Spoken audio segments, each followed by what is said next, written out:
No अब देखें जो क्वेश्चन है हमारा नेक्स्ट क्वेश्चन है एग्जांपल में a इज टू बी और b इज टू c दिया हुआ है। देखिए जरा आप अच्छे से हमने लिख रखा है a इज टू b कितना है हमारा 5 इज टू 8 कितना दिया है a is to b is to 5 is to 8 b is to c is to 18 is to 25 तो a इज टू c निकालना है इसकी वैल्यू निकालना है ये दिया हुआ है ये दिया हुआ है a से c का जो रेशियो है ये निकालना है आपको a का b से रेशियो दिया हुआ है b से c का रेशियो दिया हुआ है अब निकालना है a से c का रेशियो इसको कैसे निकालोगे आप काफी इजी है जरा देखिए आप a to b जो दिया हुआ है क्या है 5:8 है इसको क्या लिख सकते हैं a by b इक्वल क्या हो जाएगा 5/8 हो जाएगा और ये जो b to c है ये क्या है 18 is to 25 इसको क्या लिख सकते हैं b by c is equal to 18/25 लिख सकते हैं। देखिए ये a से b का रेशियो दिया हुआ है b से c का रेशियो दिया हुआ है हमें निकालना है a से c का तो a से c का रेशियो कैसे निकालेंगे ये चीजें आपको थोड़ा सा सोचना पड़ेगा और आपको क्या प्रैक्टिस करना पड़ेगा। देखिए अगर इसको और इसको हम मल्टीप्लाई करते हैं इसको और इसको क्या करते हैं मल्टीप्लाई करते हैं मतलब क्या a by b into a by b into b by c is equal to same ऐसे ही इसका जो राइट होगा 5/8 इसके राइट से मल्टीप्लाई हो जाएगा कितना 18/25 ठीक है। अब देखिए जरा कुछ कैंसिल होगा क्या कुछ डिवाइड होगा क्या देखिए जरा ये b से b कैंसिल होता है क्रॉस डिवीजन और इधर क्या होगा 5 1 जा 1 5 5 जा 25 क्लियर। अब इसे 2 9 जा सॉरी 2 4 जा 8 और 2 9 जा 18 वो अब देखिए यहां पे ये कैंसिल हो गया तो क्या बचा a और ये नीचे क्या बचा c यहाँ ऊपर क्या बचा 1 into 9 और नीचे क्या बचा 4 into 5 a by c और ये कितना हो जाएगा 9/20 9/20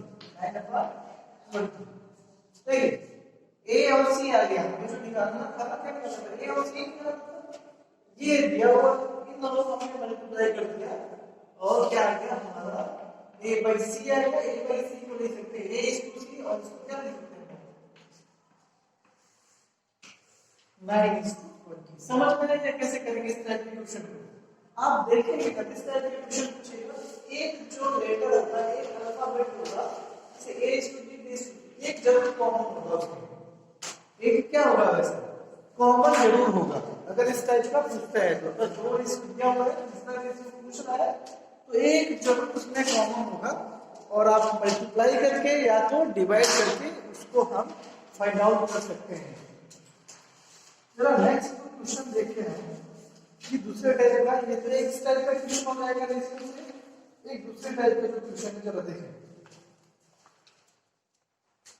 काफी अच्छे क्वेश्चन है आप जरूर इसको प्रैक्टिस करना अगर आपके पास रेफरेंस बुक है तो। एक अनदर एग्जांपल देखते हैं if a is to b दिया हुआ है कितना 5 is to 6 और क्या दिया हुआ है b is to c दिया हुआ है कितना 8 is to 9 देखते हैं अच्छे से a is to b 5 is to 6 b is to c 8 is to 9 अभी जो है चल रहा है तो a is to b is to c उससे डिफरेंट है उसमें दो रेशियो दिया था और फाइंड भी करना था दो ही रेशियो का वैल्यू यहाँ पे दो रेशियो दिया हुआ है और फाइंड करना है three ratio a is to b is to c ये काफी इंपॉर्टेंट क्वेश्चन है ये अक्सर एग्जाम में पूछा जाता है अगर आपके बोर्ड एग्जाम में नहीं आएगा तो कॉम्पिटिटिव एग्जाम में उसमें पूछा जाता है इस टाइप का क्वेश्चन तो कैसे करोगे आप इसको सोचो। इस टाइप के क्वेश्चन करने के लिए सबसे पहले क्या करते हैं इसको लिखते हैं a by b इसको लिख सकते हैं a by b सॉल्व कर लेना क्या लिख सकते हैं 5/6 लिख सकते हैं और इसको क्या लिख सकते हैं इसको b बाई सी इसको क्या लिख सकते हैं 8 बाई 9। क्लियर क्लियर है। अब इस टाइप का क्वेश्चन करने के लिए आपको क्या करना है, इस टाइप का क्वेश्चन करने के लिए आपको जो कॉमन वेरिएबल है, आप देखिए इसमें जो वेरिएबल जो अल्फाबेट कॉमन है दोनों में, उसकी वैल्यू देखते हैं सेम है क्या। देखो उसकी वैल्यू सेम है क्या, नहीं है ना सेम, तो क्या करोगे आप, अगर उसकी वैल्यू सेम नहीं है तो क्या करोगे आप, उसकी वैल्यू सेम करोगे। अब कैसे करोगे, सेम कैसे करते हैं, वैल्यू को एलसीएम लेके क्या करते हैं, एलसीएम लेते हैं। किसका एलसीएम लोगे, जो कॉमन वेरिएबल है दोनों में, जो कॉमन वेरिएबल है दोनों में उसका क्या करोगे आप, एलसीएम लोगे। क्योंकि फाइनली देखें जो हमें आंसर निकालना है, क्या निकालना है, a is to b is to c, ये a is to b दिया है, b is to c दिया है, यानी कि जो ये b है दोनों में क्या आ रहा है, कॉमन आ रहा है। देखिए a की जगह पे लिख सकते हैं, c की जगह पे तो लिख सकते हैं, लेकिन b की जगह पे जब लिखना होगा तो क्या लिखोगे, यहाँ पे b की जगह पे क्या दिया है 6 दिया है, और यहाँ पे b की जगह पे क्या दिया है 8 दिया हुआ है। एक ही b उसकी वैल्यू डिफरेंट हो गई, ये कैसे, अगर डिफरेंट है तो आप उसको इक्वल बनाओगे, तब जाके a का a की प्लेस पे c का c और ये वाला d की जगह पे आ जाएगा। तो जब हम b का वैल्यू इक्वल करेंगे, सेम करेंगे, तो कुछ ना कुछ मल्टीप्लाई करेंगे या कुछ ना कुछ डिवाइड करेंगे। जब वो मल्टीप्लाई या डिवाइड करेंगे तो आप देखेंगे कि वो थोड़ा सा चेंज हो जाएगा, a का भी वैल्यू चेंज हो जाएगा और c का भी वैल्यू चेंज हो जाएगा। तो क्या करोगे आप, यहाँ पे 6 है, यहाँ पे क्या 8 है, दोनों का वैल्यू इक्वल करना है तो एलसीएम लेंगे। किस एलसीएम क्या हो जाएगा, 6 और 8 का एलसीएम कितना होगा, 6 और 8 का एलसीएम कितना होगा 24। ये काम आपको करना है, 6 और 8 का एलसीएम जब लेंगे हम तो क्या हो जाता है 24, 2 2 जा 4, 4 2 जा 8, 8 3 जा 24 होगा ना।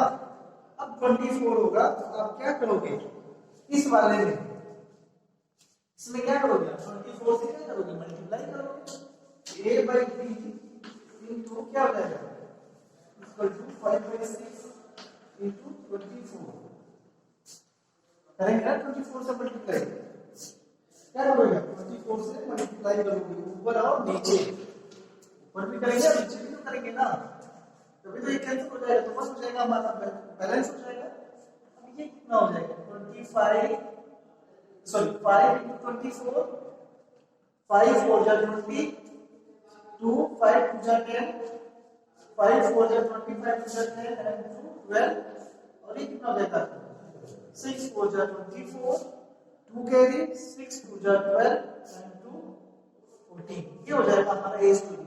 सिर्फ ऐसे b to c के लिए क्या करोगे आप, b to c के लिए क्या करोगे, b to c के लिए क्या करोगे आप, b to c के लिए क्या करोगे 8 by 9, इसमें किसे मल्टीप्लाई करोगे 24 से, इसमें भी करोगे आप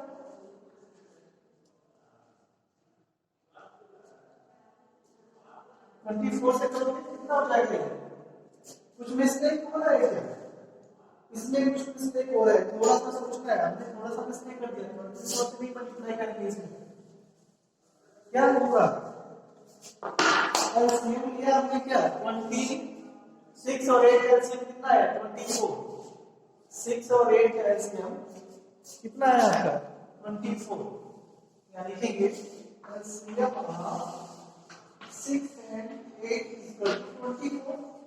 अब ये जो है इसको हमें क्या बनाना है 24 बनाना है, और यहाँ पे क्या बनाना है 24 बनाना है। अगर आपको याद होगा फ्रैक्शन एंड डेसिमल में तो जब हम अरेंज करते थे फ्रैक्शन को असेंडिंग या डिसेंडिंग ऑर्डर में, तो वहां पे यूज करते थे डिनोमिनेटर इक्वल करने के लिए, वो हमेशा थोड़ा सा यूज करेंगे। हमने 6 और इस b को इक्वल करना है क्योंकि b दोनों में कॉमन है, तो b को इक्वल करेंगे, और इक्वल करने के लिए क्या करेंगे दोनों का एलसीएम लेंगे, इस b का और इस b का, एलसीएम लेने के बाद आया 24, यानी कि यहाँ पे हमें 24 बनाना है और यहाँ पे क्या बनाना है 24।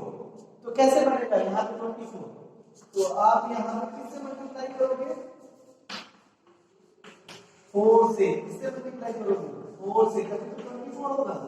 जब 4 से नीचे मल्टीप्लाई करेंगे तो ऊपर भी मल्टीप्लाई करेंगे, जो हो जाएगा हमारा 20/24। क्लियर। अब आते हैं d/c पे। d/c इसका मतलब क्या है, देखो जरा d/c हमारा 1/9 है, यहाँ पे 24 करना है। अब ऊपर है, यहाँ पे 24 करना है, किससे मल्टीप्लाई करोगे 3 से, और यहाँ पे 3 हो जाएगा, ये कितना जाएगा 24/27।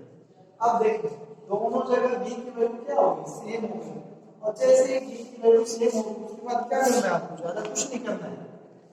आपको क्या करना है, यहाँ पे सीधे x को लिखेंगे क्या, ठीक है। यहाँ a is to b equal to कितना हो जाएगा 20 is to 24, 20 is to 24, clear. और b is to c कितना हो गया हमारा 24 is to 27। जब दोनों में जो वेरिएबल कॉमन है उनकी वैल्यू इक्वल हो जाती है तो क्या करोगे आप, डायरेक्ट कैंसिल आ जाएगा आपका a is to b is to c, middle में है a की जगह पे क्या हो जाएगा 20 is to b की जगह पे देखो दोनों में कॉमन है 20 is to, अब c की जगह पे क्या जाएगा, c की जगह पे क्या है यहाँ पे 20 से हमारा आंसर हो जाएगा। थोड़ा सा टेढ़ा है बट आप थोड़ा सा दिमाग लगाएगा तो क्लियर हो जाएगा आपको और अच्छे से समझ में आएगा। तो आप इस टाइप के क्वेश्चन को ट्राई करना है, क्या करोगे आप इस टाइप के क्वेश्चन को ट्राई करोगे, ठीक है। अब मैं आपको क्वेश्चन देता है, आप उसको सॉल्व करेगा। कुछ क्वेश्चन देते हैं आप लिखो और इसको सॉल्व करेगा। क्वेश्चन 1, इफ थोड़ा सा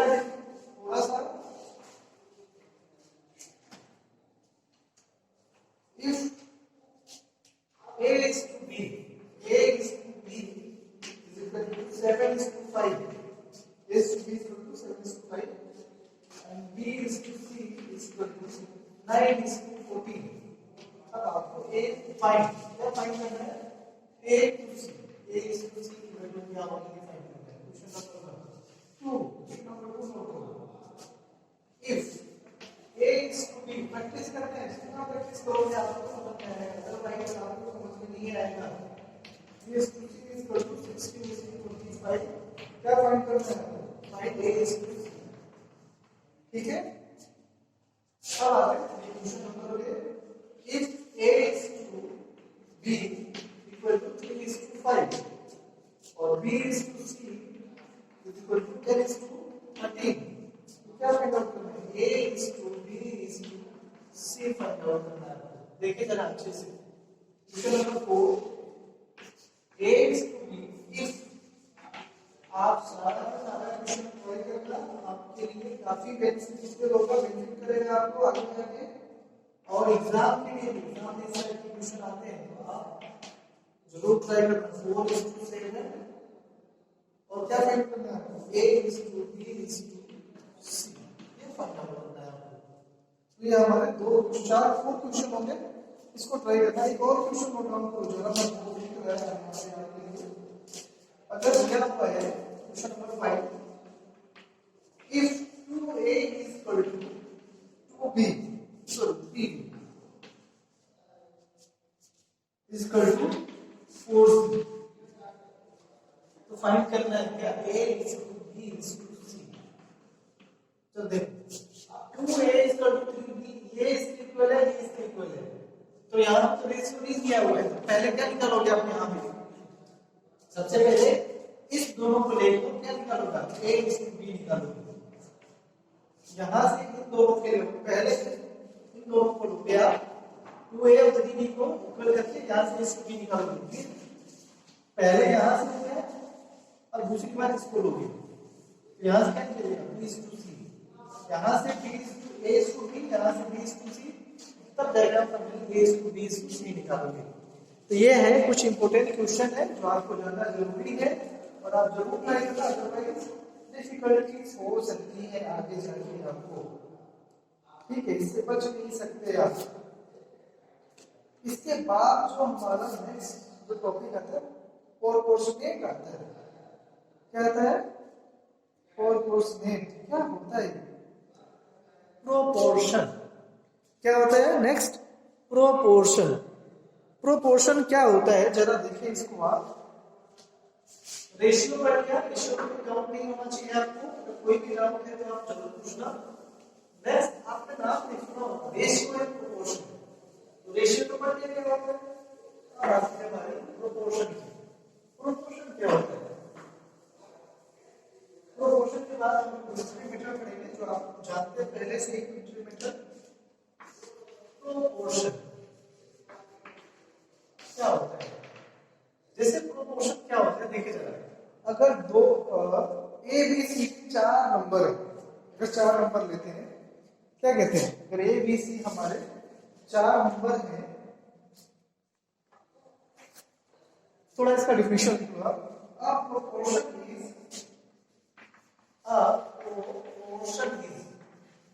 क्या होता है? Proportion is an equation.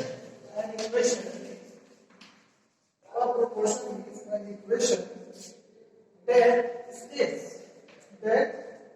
two ratios. That state two ratios are equal. देखो क्या है प्रोपोर्शन? क्या होता है? एक इक्वेशन होता है और ये बताता है कि दो रेशियो क्या है? इक्वल है। यही होता है प्रोपोर्शन। क्लियर हुआ? प्रोपोर्शन में कोई दिक्कत तो नहीं हुआ? ये हमारा प्रोपोर्शन, ये है इक्वेशन है। Proportion is an equation that state two ratios are equal. दो रेशियो इक्वल है, इसको प्रोपोर्शन कहते हैं। जैसे मान लो कि हमारा फॉर एग्जांपल में ले लें A B C and D are 4 number. ये कितने नंबर है हमारे? 4 नंबर, ठीक है, ये 4 नंबर्स है। और पहले 2 नंबर का रेशियो क्या हो जाएगा? ए इज टू बी। और दूसरे 2 नंबर का जो लास्ट नंबर है उसका रेशियो क्या हो जाएगा? C is to D। अगर ये दोनों रेशियो इक्वल है तो ये क्या है? प्रोपोर्शन बोला जाता है। ये हमारा इक्वेशन है, ये हमारा क्या है? इक्वेशन है। और ये इसको क्या बोलते हैं? प्रोपोर्शन। इसको इक्वल हो जाता है उसको बोलते हैं प्रोपोर्शन। क्लियर है? इसको हम लिखते हैं इस इक्वल को क्या लिखते हैं? A is to B as C is to D। इसको कैसे लिख करोगे? ये वाला क्या हो गया? सेम ऐसे ही A is to B is equal to C is to D का मतलब A is to B as, इसको क्या पढ़ते हैं? as। इसको पढ़ना आता है A is to B C is to D, बीच में क्या हो गया? as। जो फर्स्ट टर्म है, जो पहला टर्म है, इसको आपको पता है ये पहला टर्म है, दूसरा टर्म है, तीसरा टर्म है, चौथा, टोटल 4 टर्म हो गया। पहला जो टर्म होता है फर्स्ट, देखिए जरा, ये आपको समझ में आएगा, इतना कोई डाउट नहीं है। अब आते हैं नेक्स्ट, थोड़ा सा आते हैं A is to B as C is to D, ये दिया हुआ है। तो जो हमारा A और D है, जो हमारा A और D है, इसको कैसे सॉल्व करते हैं? अगर इस टाइप पे आएगा तो कैसे सॉल्व करोगे आप?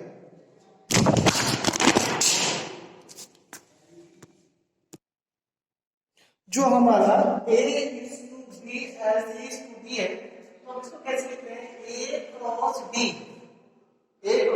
Equal to B cross C। ये तो आपको समझ में आ गया, इक्वल होता है प्रोपोर्शनल।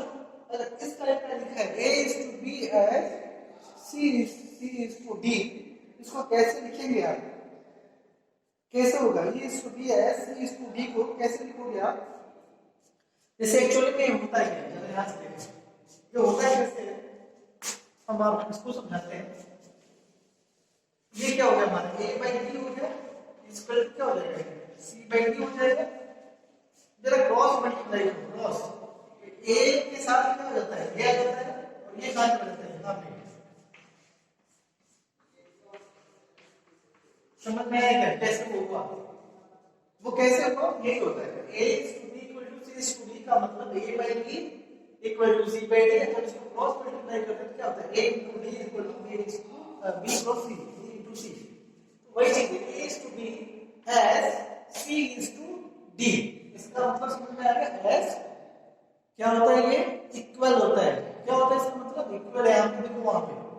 और फिर इसके बाद क्या होगा, सॉल्व करना है तो कैसे करोगे, इसको सॉल्व करना है तो कैसे करोगे आप, ए को डी से मल्टीप्लाई करेंगे जैसे हमने समझाया यहाँ पे आपको, और बी को किससे मल्टीप्लाई करेंगे, सी से। इसको ये जो हमारा ए इंटू डी है, ए इंटू डी को हम एक्सट्रीम कहते हैं। क्या कहते हैं इसको, एक्सट्रीम्स। इसको क्या बोलते हैं, एक्सट्रीम्स। किसको, ए क्रॉस डी को। और इसको क्या बोलते हैं, मीन। क्या बोलते हैं इसको, मीन्स। देखो ये बीच में है तो मीन हो गया, साइड में है, बाहर तो एक्सट्रीम है, बाहर की तरफ है तो क्या है, एक्सट्रीम है, अंदर की तरफ है तो मीन है। तो ये हो गया हमारा प्रोपोर्शन। प्रोपोर्शन समझ में आया, प्रोपोर्शन। देखो ये प्रोपोर्शन है, क्लियर। अब आते हैं इससे रिलेटेड जो क्वेश्चन होता है, तो कैसे आप सॉल्व करोगे प्रोपोर्शन का क्वेश्चन। ठीक है, कहेगा सो द प्रोपोर्शनल। क्वेश्चन लिखते हैं थोड़ा सा आपको। ये प्रोपोर्शन समझ में आ गया, क्या होता है, proportion is an equation that state two ratios are equal. Two ratios are क्या होता है, हमारा इक्वल होता है। अब आते हैं क्या होता है प्रोपोर्शन, कैसे करेंगे सॉल्व, देखिए चलिए एग्जांपल। ठीक है, 22 33 42 और 63, ये जो नंबर है एक प्रोपोर्शनल में है। क्या है, प्रोपोर्शनल में है, ये चेक करना है।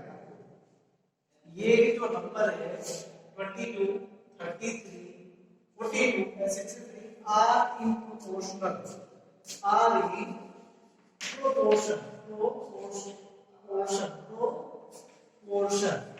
प्रोनाउंसिएशन थोड़ा देखना, मिस्टेक हो सकता है आपसे भी। तो क्या ये प्रोपोर्शन में है, क्या अगर पूछ लिया कि नंबर प्रोपोर्शन में है कि नहीं है, तो कैसे करोगे आप, वही फर्स्ट पहला दूसरा ये है, ये भी है, ये है, ये भी है, ये कैसे, ये भी है, चार नंबर में प्रोपोर्शन का कैसे होगा, 22:33 एस क्या हो जाएगा, 42:63। समझ में आएगा कैसे लिखोगे। अगर ऐसे चार नंबर दिए हैं, पहला ए, दूसरा बी, तीसरा सी, चौथा डी हो जाएगा हमारा। अब इनका प्रोपोर्शनल चेक करना है कि नहीं है, तो पहला सबसे करें इसको एस, लास्ट टू करें इसको। तो अब कैसे करेंगे, ये हमारा आपको पता है क्या होता है, प्रोडक्ट। इसको क्या बोलोगे आप, कैसे करोगे आप, product of extreme, product of extremes. मतलब क्या, ए क्रॉस बी, और यहाँ पे क्या लिखोगे, प्रोडक्ट ऑफ मीन्स। तो यहाँ पे क्या लिखोगे आप, बी इंटू सी। अगर ये दोनों इक्वल हो जाते हैं, इसका इसका मल्टीप्लिकेशन और इसका मल्टीप्लिकेशन अगर आपस में इक्वल है तो क्या हो जाएगा आपका, बताओ क्या हो जाएगा, प्रोपोर्शनल होगा। क्या होगा, प्रोपोर्शन होगा। तो कितना आएगा, मल्टीप्लाई करेंगे तो ये आएगा 1386 और ये मल्टीप्लाई करेंगे तो 1386। तो आप देखेंगे दोनों इक्वल है तो लिखेंगे yes, both yes, these number are in proportion, these number are लिखोगे yes 22 33 42 63 are in proportion, in proportion। समझ में आया, प्रोपोर्शन दो रेशियो को इक्वल दिखाने के लिए प्रोपोर्शन का यूज करते हैं, प्रोपोर्शन। समझ में आया क्या। सेम ऐसे ही और भी क्वेश्चन पूछ लेगा और कहेगा तो बताओ कि प्रोपोर्शन में कि नहीं, तो आप ऐसे चेक करके बता सकते हैं, आप ऐसे चेक करके बता सकते हैं, नहीं बता सकते हैं, बता सकते हैं ना, वेरी गुड। तो आप कुछ एग्जांपल ले लें और इस क्वेश्चन को आप ट्राई करना। ये आज का आखिरी टॉपिक है और इस टाइप के क्वेश्चन आप ट्राई करना। बहुत सारे क्वेश्चन दिए हैं, सारे क्वेश्चन आपको ट्राई करने हैं। अगर आपको अच्छे से जानना है रेशियो प्रोपोर्शनल को, क्वेश्चन लिखो सो दैट क्या प्रूव करना है आपको, 30 40 45 and 60 are in proportion, proportion. ऐसे ही क्वेश्चन नंबर 2 है, इसको भी आपको चेक करना है, 36 49 6 और 7 ये प्रोपोर्शन में है क्या, ये भी देखना है, सेम यही क्वेश्चन है, इसको भी चेक करना है प्रोपोर्शन में है कि नहीं है। अब क्वेश्चन नंबर 3 पे आते हैं। If 2:9 as x is to 27, तो यहाँ पे आपको x की वैल्यू निकालनी है। क्या निकालना है? x का वैल्यू सेम वैसे ही सॉल्व करना है, कुछ भी डिफरेंस नहीं होगा। आपको जैसे इसको सॉल्व करना है, सॉल्व कैसे करोगे? ये हमारा a है, ये हमारा d है, ये x की में x से मल्टीप्लाई होगा, ये हमारा x से मल्टीप्लाई होगा, और दोनों क्या हो जाएगा? इक्वल हो जाएगा। और आप सिंपल इक्वेशन पढ़ चुके हैं, x की वैल्यू निकाल सकते हैं। इक्वेशन नंबर 4 क्या है? इफ दिया हुआ है 8:x as 16:35, 16:35, तो आपको क्या निकालना है? x की वैल्यू, यहां से x की वैल्यू निकालनी है। नेक्स्ट क्वेश्चन, क्वेश्चन नंबर 5, अगर x 35 है और s दिया हुआ है 48:60, इफ x इतना, तो आपको फिर से x की वैल्यू निकालनी है। समझ में आया क्या? समझ में आया? ऐसे क्वेश्चन ट्राई करने हैं, और भी क्वेश्चन थोड़ा समय निकला है और ट्राई करना आप। ये आखिरी टॉपिक है आज के लिए, आपको थोड़ा सा होमवर्क ज्यादा है, मेहनत करोगे बहुत इजी है, आपको सारा समझ में आएगा। देखो नेक्स्ट क्वेश्चन हमारा 6 है। क्वेश्चन नंबर 6 क्या है? दिया हुआ है क्या? आपको फोर्थ प्रोपोर्शन फाइंड करना है। Find the fourth proportion, fourth जो लास्ट है प्रोपोर्शन, लास्ट मतलब कौन सा? डी, प्रोपोर्शन, लास्ट प्रोपोर्शन आपको फाइंड करना है। इसमें पहला 8:36 और 6, तो लास्ट कौन सा होगा? डी होगा। तो यहाँ पे चाहो तो भी लिख सकते हो, यहाँ पे कर सकते हैं, यहाँ पे चाहे तो लिख सकते हैं। समझ में आया? पहला, दूसरा, तीसरा, चौथा, A B C D, आपको लास्ट निकालना है। तो लिखिए, आपको समझ में आना चाहिए। सेकंड ऐसे है 5 7 30, ये आप दो आंसर करेंगे इसके। एक और क्वेश्चन को सॉल्व करूंगा, क्वेश्चन नंबर 7 क्या है? अगर इफ 36 54 और हमारा x R E continue proportion, continue का मतलब लगातार, कंटिन्यू का मतलब क्या होता है? लगातार प्रोपोर्शन में है, मतलब कि ये आपका a है, ये क्या है? b है, ये क्या है? c है। तो फाइंड द